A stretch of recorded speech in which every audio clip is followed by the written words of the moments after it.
So this will be the finale. Tim double-checked with me a second ago. I detected a hint of pleasure there, or excitement. I don't know. This is the last one, right? But hopefully we'll actually be able to finish the book out.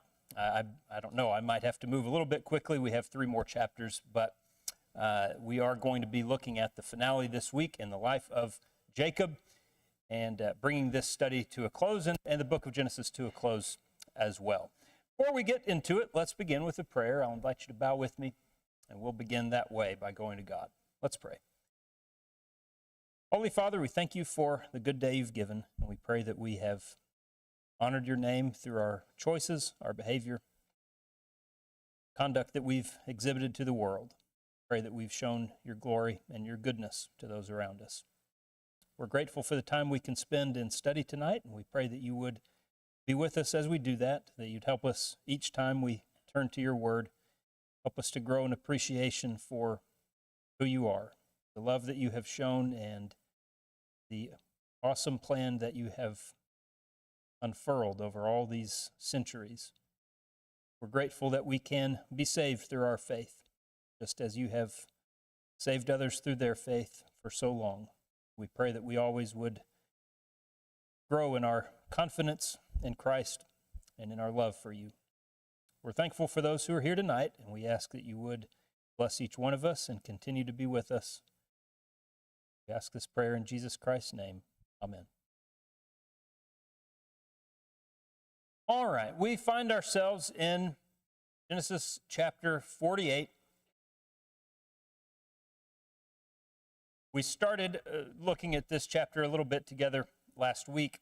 As we mentioned, there have been several notices, really for going on 10 chapters now, I guess, in some form or another. Jacob, at least, has been kind of obsessed with the idea of his death and has been talking about this for so long. And the narrator, the writer, has been doing something similar, really. Has just kind of been continually hammering home this idea of Jacob drawing near the end. And in chapter 48, there's yet one more of these. Now it's starting to get very serious. We're getting truly close to the end. But one thing Jacob really wants to do is gather Joseph's sons to himself and pass a blessing onto them and really adopt them as his own sons from a formal or kind of legal standpoint. The idea behind this, the outcome of this, I guess, what Jacob has in mind, as we talked about last week, this is really just a great favor to be done for Joseph and his sons. They'll be receiving a lot more of the inheritance kind of in that way and being considered his sons. And that's what he says, that Joseph's 2 firstborn are going to be considered equal to his own 2 firstborn as far as an inheritance is concerned, as far as what they would receive from their father. So there's that idea of, I guess, just kind of a material consideration. They would be equal partners to the 12 brothers in receiving an inheritance. But then he does also pass on this blessing, which is very similar, it reads very similar to what we would see happen earlier with especially Isaac pronouncing a blessing upon Jacob, and Jacob really wanting to get that. It's not that. It's not viewed in exactly those terms. And we'll see from chapter 49 introduces a different element to it as well. You just have this interesting idea. It was very clear and very linear almost with the first stages of the family. Abraham is blessed by God, and he passes a blessing on to Isaac. And Isaac has the choice made for him, really, that Jacob is going to be the favored son that God will bless, and so he passes that on to Jacob. Now you've got 12 kids running around, and so what are you going to do? How do you pick from among them? Do you divide it up equally, or, how's that going to happen? We get the answer fully, I think, in chapter 49, but for his part, Jacob has in mind to provide something to Ephraim and Manasseh, the 2 children of Joseph. We mentioned last week some interesting elements to this. there are a lot of callbacks. There have been a lot of callbacks to earlier in the book that we've already seen. Jacob continuing his journey, the idea of the tent and the altar, and just even some of the dialogue as well is reminiscent of earlier scenes that have been shown to us. But in this instance in particular, too, it's a kind of poetic end for Jacob, who himself is now blind. The text tells us he's going to have to give a blessing to someone that he can't really see, just the same way he took the blessing from his father, who was blind and could not really see. And in this case as well, there's going to be some kind of confusion centering around that the younger one gets it instead of the older, and maybe the intended target is in question. Joseph thinks that's actually what's happening when Jacob first starts, grabbing heads to pronounce the blessing. He says, "No, Dad, you got it in the wrong order." We'll talk about all this in a sec. But again, there's just kind of some of these hints of what has come before. So a somewhat surprising decision to adopt Joseph's sons as his own to begin with, and he seems to be explaining this maybe in a couple of ways. One, his love for Rachel. He brings up yet again that Rachel was his beloved. He is really still in mourning for her, it seems, as he talks to Joseph about this. And Rachel died during childbirth. She did not get to have more sons who would kind of add to the inheritance given to that line. And so he provides that instead to her grandsons through Joseph. And you can probably guess, based on what he's going to say in chapter 49 as well, some of these other boys have just been kind of disappointing. And we've already seen elements of that in the text before. Some of these other sons have not behaved themselves well. They've not conducted themselves in a very fitting manner oftentimes. So, at any rate, he brings the two children to him. Joseph brings them over. And verse 13 of chapter 48, Genesis 48, verse 13, Joseph took them both, Ephraim with his right hand towards Israel's left, and Manasseh with his left hand towards Israel's right. This is what you would expect, what you would anticipate. Manasseh is the eldest. He'll be in the right hand, is always kind of the sign of favor. He's the oldest. You would maybe think in this family it would already be well known. Well, oldest doesn't necessarily mean anything, but nevertheless, that's kind of tradition. That's what they're going for.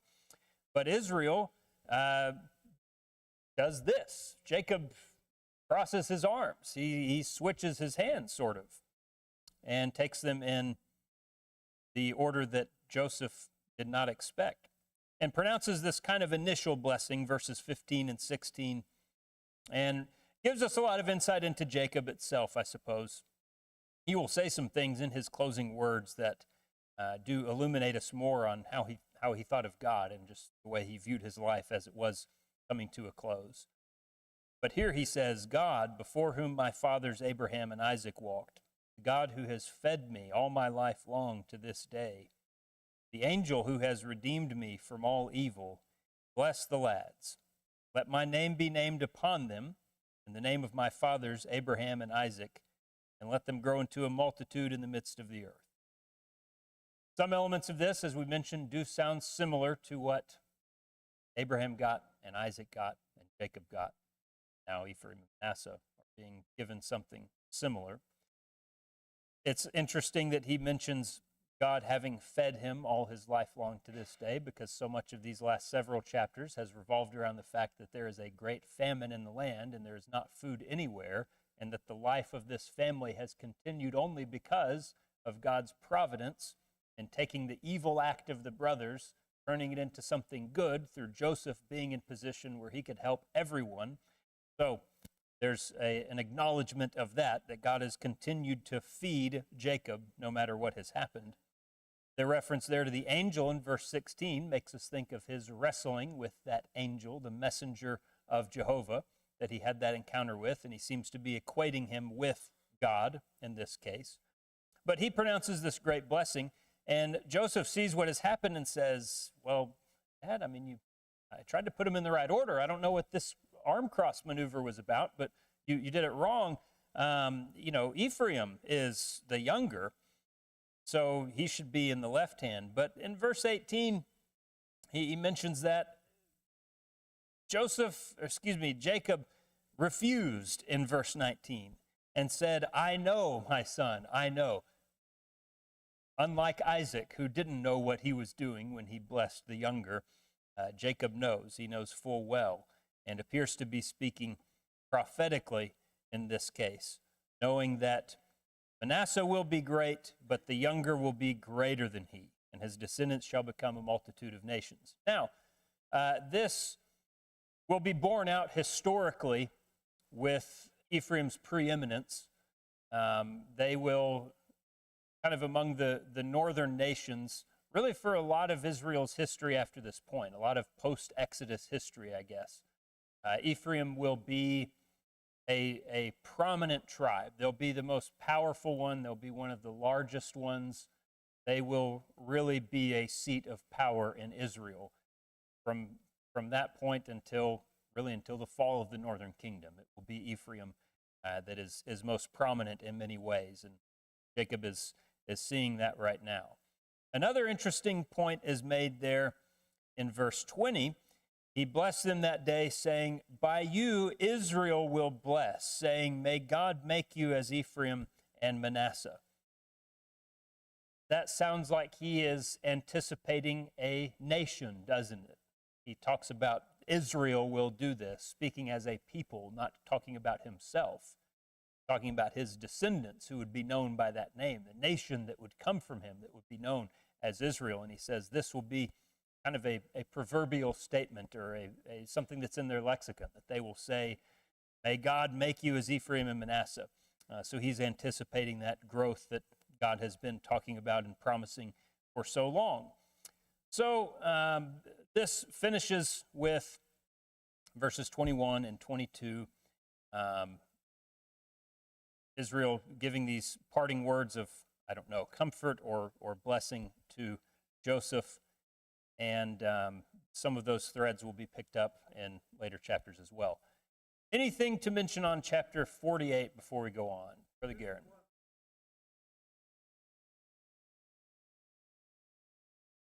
Mm-hmm.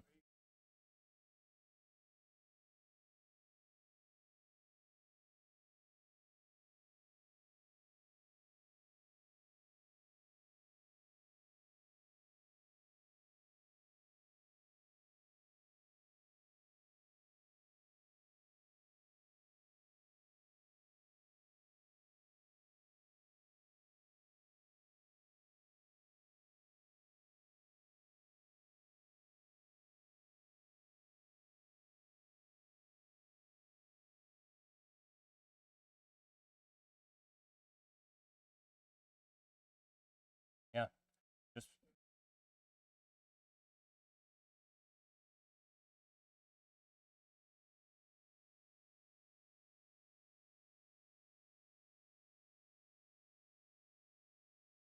for the nation as a whole, as well as with this tribe. But Brother Garen has mentioned something we do see several times in the prophets, especially, which is Ephraim oftentimes being used kind of synonymously with Israel.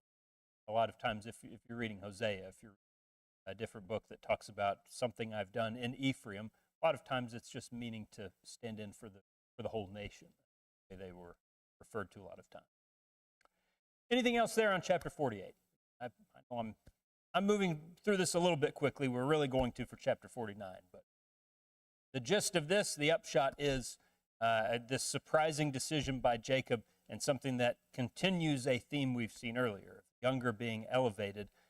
I'll just mention it one more time before we go on.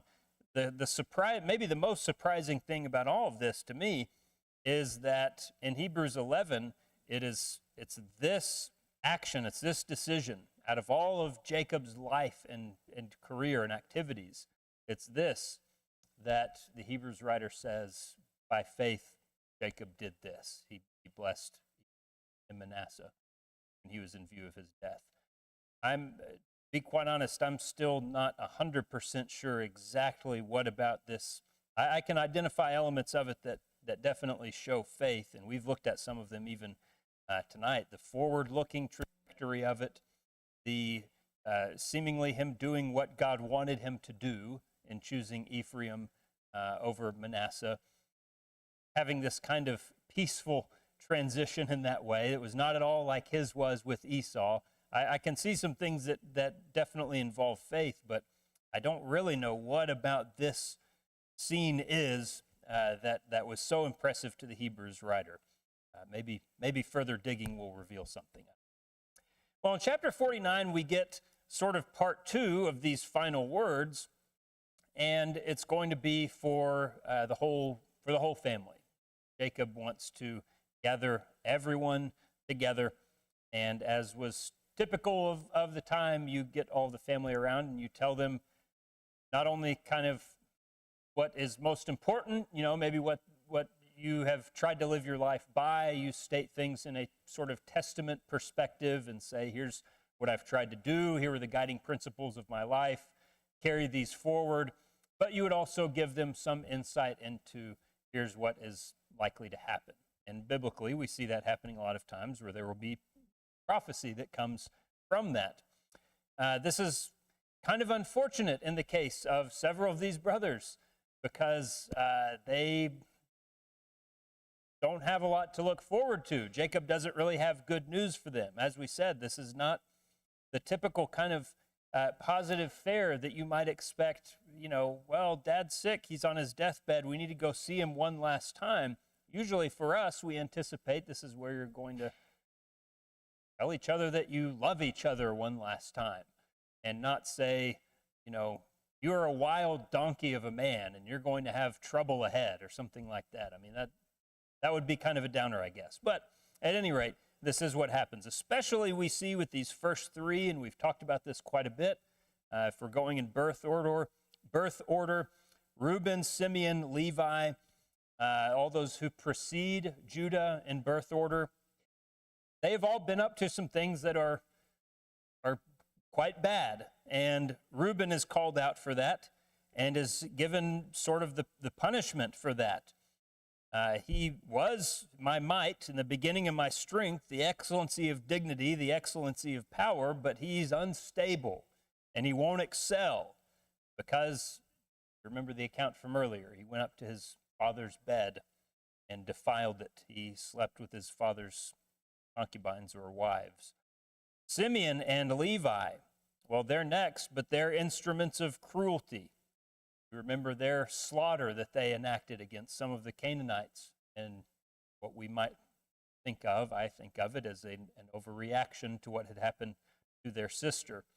And Jacob seems to have the same view of things.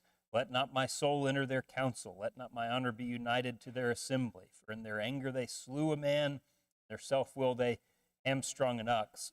I think he's speaking metaphorically there. But he talks about their anger, their wrath, and he says it's going to end in their division and scattering. Then finally we get to Judah, and it's Judah, there's an emphatic that you in verse 8 is emphatic. Some have kind of pictured what the scene might look like as this is being read. And, you hear what has just been said to Reuben and Simeon and Levi, and you can picture Judah kind of starting to scoot back a little bit and say, okay, if this is how it's going to go, I think I might just try to get out of here. And so he said, Judah, you, but you. And he's calling him back in. Don't leave yet. I need something I've got something I need to say to you. And Judah is going to get the good report. We've talked about this on Sunday mornings in our lessons on finding Jesus in the Old Testament, this prophetic passage, which is really setting up Judah in the position of preeminence among the brethren. That's really what we've been looking for, is that idea, as we saw with Jacob and Esau, coming from God, the younger will serve the greater, the older will serve the younger, that sort of idea. And Judah seems to be given this high position that we've found before when the blessing is being passed on. When we're looking for the line through which God's promises will come, you really can't add a lot of positives that Judah does not receive. He is just given quite a bit, not only talking about his military might, his rule of law in verse 10, but also just the physical evidence of that blessing that you would see. And that's really what verses 11 and 12 are about, the excessive produce that he'd have in his land and things such as that. I'm not going to spend a ton of time going through the rest of these so that we can get on to chapter 50.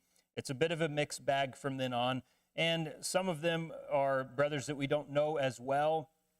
And probably in recording this, I think there's an element of God or Moses or whoever is compiling whatever is going on, of just saying, I'm sure more was said, but here is what we need to know. And, well, Naphtali just doesn't figure that big on the stage later on, so we can only give him 2 sentences. Maybe Jacob had more to say than that. I don't know. But they're kind of breezed through because, quite honestly, they just don't matter as much. Joseph gets a good report as well. And the interesting thing, I do want to focus on verse 26 for a moment before we continue on. In the midst of all of these blessings that are being pronounced upon Joseph, look at what he says in verse 26. Well, really begin in verse 24. He talks about Joseph being kind of assailed or assaulted, but his bow remained in strength. The arms of his hands were made strong by the hands of the mighty God of Jacob. From there is the shepherd, the stone of Israel. By the God of your father who will help you, and by the Almighty who will bless you with blessings of heaven above, blessings of the deep that lies beneath, blessings of the breasts and of the womb. The blessings of your father have excelled the blessings of my ancestors, up to the utmost bound of the everlasting hills. They shall be on the head of Joseph and on the crown of the head of him who is separate from his brothers. Setting aside these great things he is telling Joseph, we see the focus again on God, and especially in verse 26, I love how he describes his life, because maybe we were a little worried when he's brought before Pharaoh, and Pharaoh asks him how old he is, and he says, I'm 130, and let me tell you, it's been 130 tough years. My days have been few and evil, and I've had bad things happen to me, etc. He keeps talking about, I bear the hurt, I alone bear the grief of XYZ, whatever event it was that was under discussion. But now we do see maybe a more level-headed insight into what Jacob can identify in his life. The blessings of your father have excelled the blessings of my ancestors. He sees that God has been with him. That is, that God who has fed him and has been with him through everything. And he can perceive that this has actually gone very well for him in his life. And he sees the same thing coming to Joseph as well. So he blessed each one according to his own blessing in verse 28, and then gives them these final instructions concerning his burial beginning in verse 29. Why might there be, I'll kind of just ask this as a question to ponder. Beginning in verse 29 and 30, you're going to see, and really it extends into verse 31, you have kind of 3 verses that are given to describe the place that he's talking about, where he wants to be buried. And that'll be repeated later on when it's telling us where they went and what they did. Why is there so much focus given to the place? Why do we need 3 verses to describe a certain cave? Thoughts on that? Yeah, Heather. Okay, there's significance to it in one regard. It's where Rebecca is, and it's where Sarah was, and he reveals for the first time here in verse 31, it's where Leah is. It's where mothers of Israel are found, mothers of the nation. But again, why is that so important at this time? Or why are we spending this much time with him saying, make sure you go back to this place, to this specific cave, so forth? Right? Okay.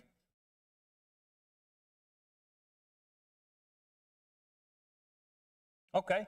Because it is a place of significance and he wants it to be the right one, maybe you do need to be specific, because you could probably find a lot of holes to put bones in.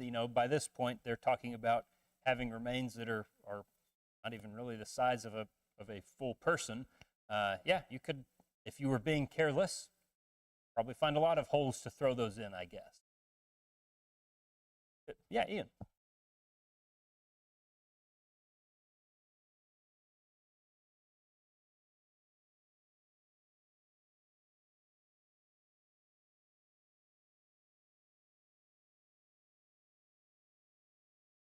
Okay.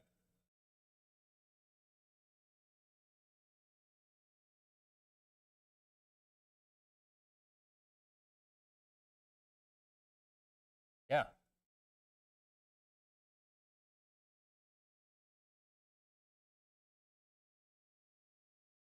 Okay. I think that might be the biggest purpose behind this kind of over description and almost excessive detail that you have about this certain cave. You've got mention of who it used to belong to and who bought it and when they did that, what they first used it for. He keeps talking about Abraham buying it. And again, it's repeated in chapter 50. This idea is when they actually go and make use of it. They're in Egypt. From chapter 12, we've been having God say, go to a land I will show you, and that's the land I'm giving you. And there's been all this fuss about the land of promise. And Ian used the word anchor. The only kind of real tether that they have to this place, the only anchor that they have from a legal perspective, is that plot that was bought. That's where it all began, and they still possess this. They still have it, and they're still going back there.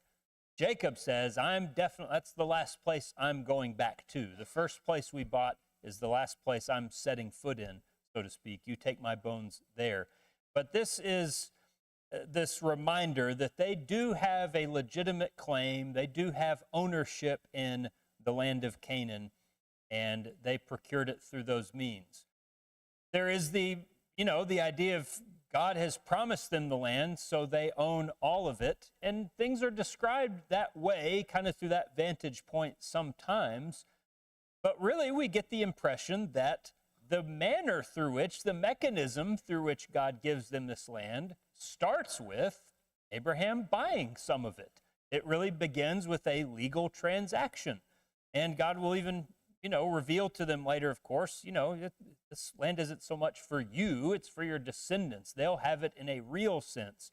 They'll have that after the Exodus, of course. But this is, they keep going back to this place because they really own it. And even though we're very far away from that right now in the narrative, that's where we're going back ultimately. They've got a legitimate claim.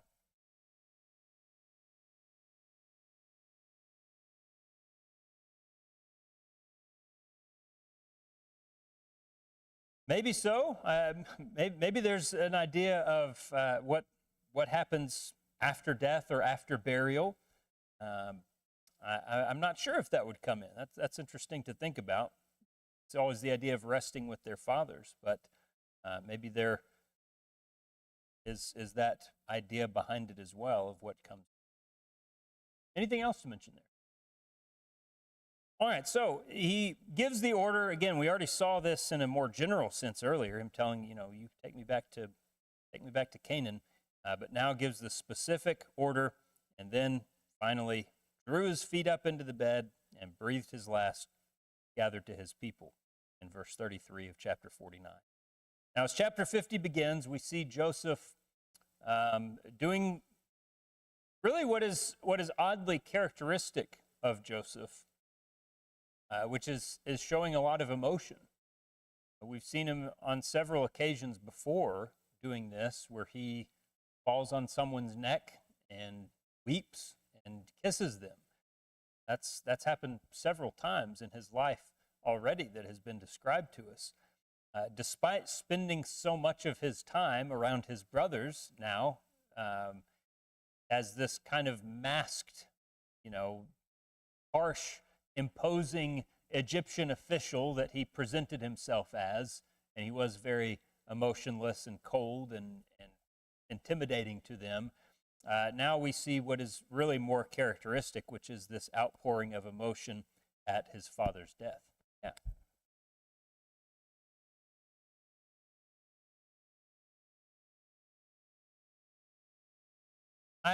I think it would be very difficult to put together what was the expectation for what happens afterward. If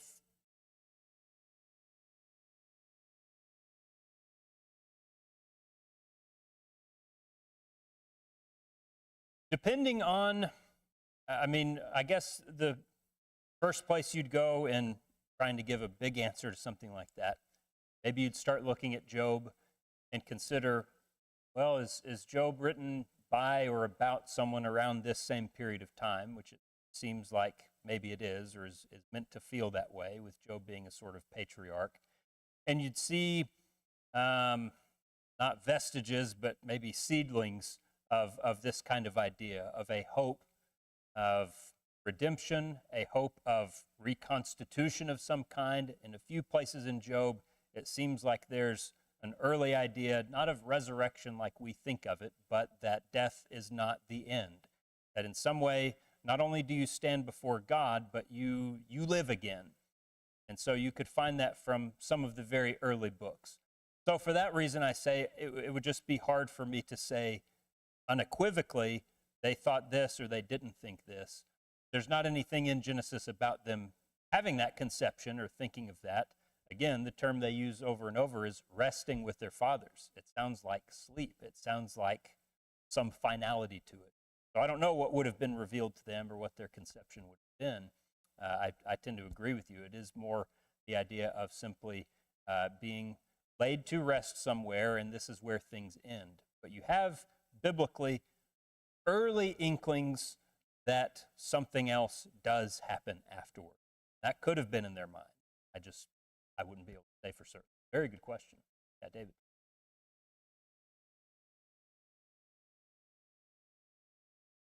Yeah. Yeah. With much more information given behind ours, but you do have, yeah, yeah. In a lot of ways, that hope would be realized through their family. And that was oftentimes the consideration for men like this. And that's why burial was important, a lot of ways, because it puts you in the land and you stay part of the land forever. But a lot of it is realized in your family because you, through your blood, through your genetic material that's passed on, you continue to have that inheritance through children that are called by your name.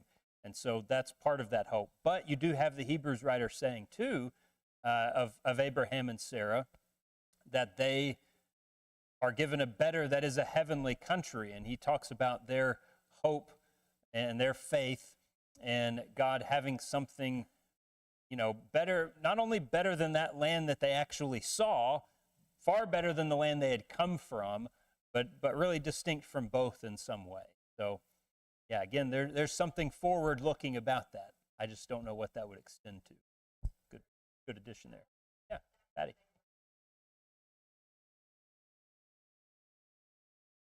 Yes.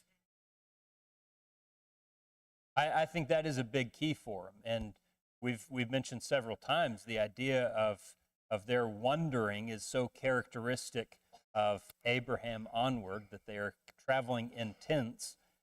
When you have a place that, even if it's just a cave, when you have that small piece that you can say, this is ours, here's where we rest, here's where we really belong. I think that's why you see them getting so attached to that little plot. Anything else? Yeah, Gary. Yes. Yes.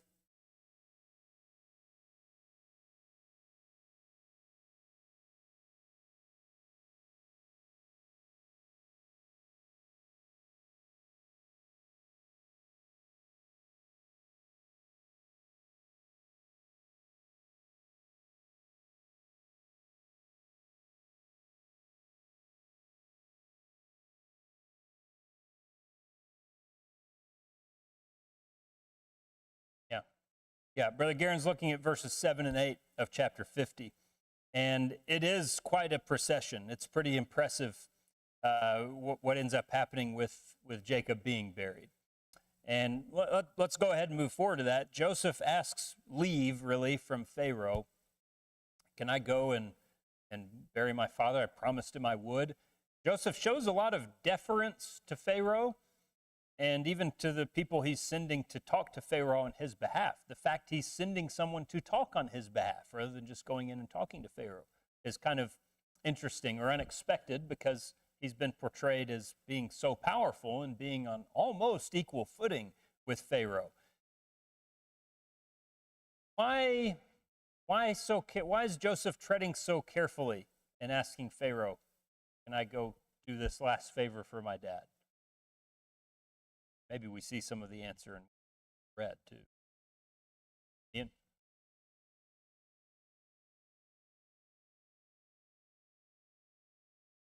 Yeah.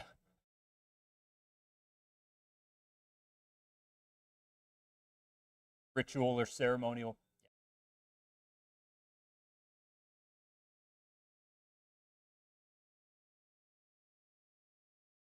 Yeah.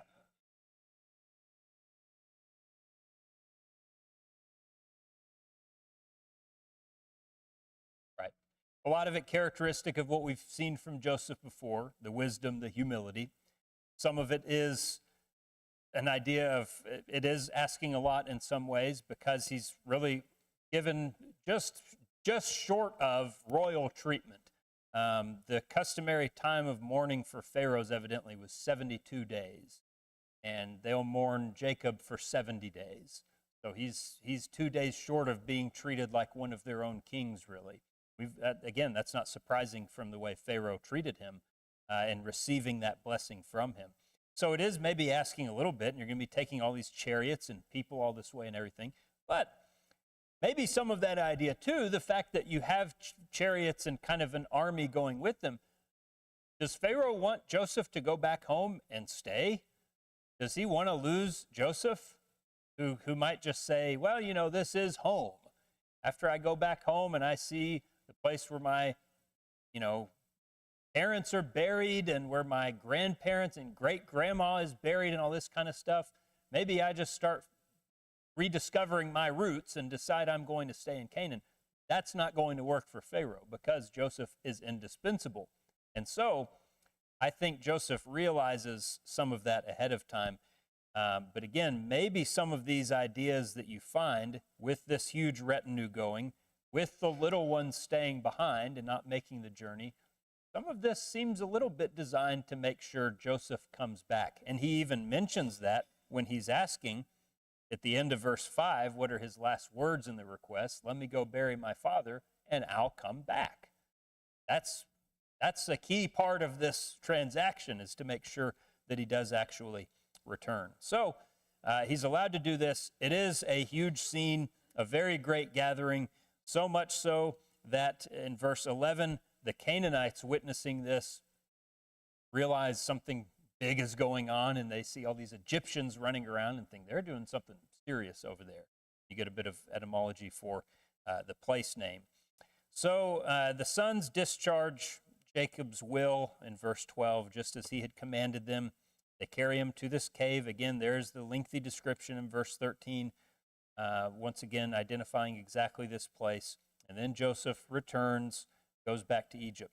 There's also a little bit of an element there to prefiguring the Exodus, especially maybe the route that they take. It sounds like they're crossing the Jordan River, which is not the most natural way to go from Egypt to anywhere on the western side of the Jordan River. You don't need to do that, but it sounds like they take a kind of circuitous route, skirting around the Dead Sea to get up there and cross over the river, is the way it sounds like it's being portrayed. And you have, again, you think of Egyptian chariots leaving and then crossing over the Jordan River, you know, someone crossing over the Jordan River to get home. It feels like the Exodus, but it's going to be replayed in some way when Joseph himself is carried back to be buried into Israel. He's going to go this way again when it's his turn for his remains to be placed in Canaan, it will just be in a very, very different fashion than than Jacob was buried. I feel like I've done so well saying Jacob for Jacob and Joseph for Joseph for the last 10 weeks or however long we've been talking about these guys, and it's all falling apart tonight. Maybe it's good that I'm almost done. So verse 15, the next little kind of finishing note of this is the brothers once again starting to get antsy. Really, verses 15 through 21 is just recapping. It's just a reiteration of what we saw when Joseph first revealed himself. It walks you through the same steps. It happens kind of in the same order, where the brothers are guilty, and Joseph weeps, again, characteristically weeps over something. He's overcome with emotion. The brothers bow down before him and ask him for mercy. And Joseph reminds them that this has a purpose. God has done this for a reason. God has done a good thing through your mistake, through your evil. You meant it for evil. God meant it for good. He reminds them of that, and he gives them some kind of, overwhelming assurance that this is all okay. And that's really what happens in verses 15 through 21. They just introduce it with a maybe made-up charge from Jacob, where they say, you know what? Before he died, Dad said, you got to forgive us. We were all there. We heard it. That's when you left to go to the bathroom. I don't know why Joseph wouldn't have been there to hear this as well. Or maybe he did, and they're just reminding him of it. I'm kind of being silly. I don't know exactly what happened. But it sounds kind of spurious maybe in verse 17, when they say this.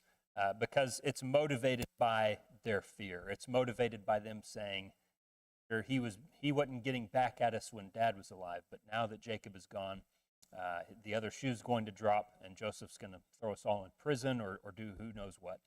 But Joseph he just shows his incredible compassion for them.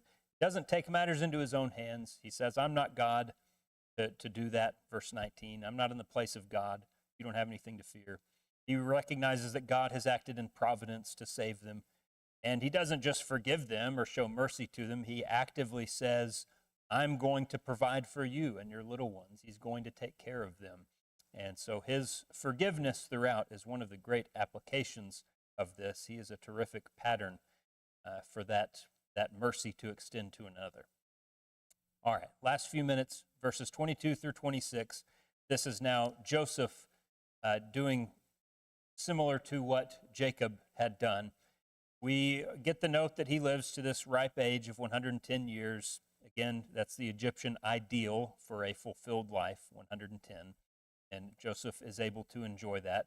He sees Ephraim's children to the third generation. He lives to see many descendants, just as his forefathers had, and is going to make the same decision in verse 24, that he wants to be buried in Canaan as well. But he adds more finality or more certainty in some ways to this, because Joseph doesn't say, when I die, I want to be buried in Canaan, so you guys take me back right after I die. He says, you're all going back. At some point, there's going to be some generation that comes along that God chooses when he singles you out, is the way some translate it. New King James says, God will surely visit you. There's going to be a generation of our descendants that God chooses to be the ones who go back to Canaan. That happens, don't forget me. You come back into this sarcophagus, you get my mummy. I mean, he ends up, the embalming process happens for these men, it seems. You go and collect my remains and take them back with you. However long that is that we have to wait before that happens. And so this is looking forward to God's promised land. Like Jacob, he wants to be there even in death. But Joseph even has that firmer idea of God being the one to do it. God will put us back there when he chooses in his own time. So from Genesis 3, the sort of, the human story started with God saying, you will surely die. And at the end of the book, you've got Joseph being put in a coffin. You've got his dead body being put in a coffin in Egypt. But the story ends with all of these expectations for what's going to happen next. And that's very fitting, because biblically, the story doesn't end with just a body being put in a coffin. It ends with someone being put somewhere who is dead, but the full expectation that, well, they're not going to stay there. There's going to be another chapter to this. There's going to be something that follows this, even if they died and are buried. And so you have that expectation even as Genesis comes to a close. God will reveal the time and the manner and the place, but he knows it's going to happen. And so early readers did too. We certainly do too, who know Christ. All right, I'm going to finish there because I have to. Thank you very much. Really do appreciate the time. I hope you've benefited from this study in Genesis, looking at the life of Jacob. We'll pick up with our new study next week. I do think there are still some books back there on the table if you don't have one already. We'll look forward to that next week.